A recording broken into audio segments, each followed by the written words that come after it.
Grand oral, partie 2. Comment choisir un sujet? Tout d'abord, je vous rappelle que votre sujet doit faire partie de la spécialité AGGSP et doit avoir un rapport avec un des systèmes du programme. Comment démarrer?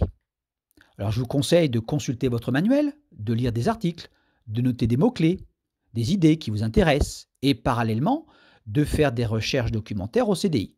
Nous ferons quelques séances au CDI, je vous conseille d'y aller également tout seul. Notez 2 ou 3 documents que vous allez consulter. Par exemple, j'ai noté une recherche sur la conquête spatiale, j'ai trouvé un article dans le magazine Phosphore et j'en ai fait une fiche de lecture.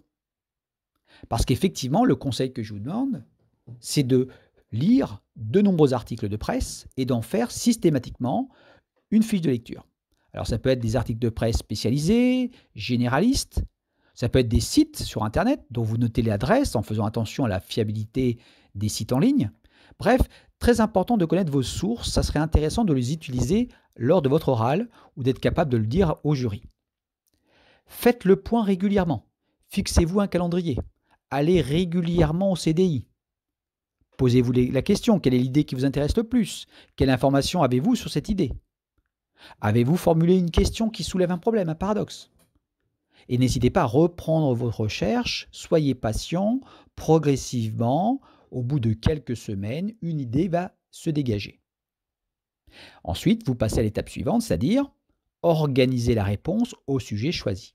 Pour cela, vous allez classer vos idées dans un plan en 2 ou 3 parties. Dans chaque partie, vous allez lister les arguments accompagnés d'exemples précis qui illustrent votre propos. Des chiffres, des mots-clés, des personnalités, bref, là, c'est là que vos fiches de lecture vont être très importantes. Bref, un plan détaillé va apparaître, que vous pouvez retenir sous forme d'une carte mentale. Je vous conseille par contre de rédiger la totalité de votre introduction et de votre conclusion. Ça va vous rassurer le jour de l'oral. Ensuite, il faut vous entraîner à l'oral. Voir si vous avez suffisamment d'arguments pour tenir 5 minutes.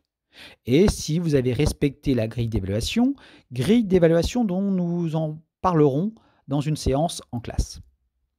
Ensuite, préparez-vous aux questions du jury. N'y a-t-il pas des mots-clés que vous n'avez pas définis? N'y a-t-il pas des personnalités que vous avez citées qu'il faudra présenter? Pensez également à la dernière partie de l'épreuve, les questions sur votre orientation. Voilà, tout ça bien sûr, nous le reverrons ensemble au cours du mois de juin.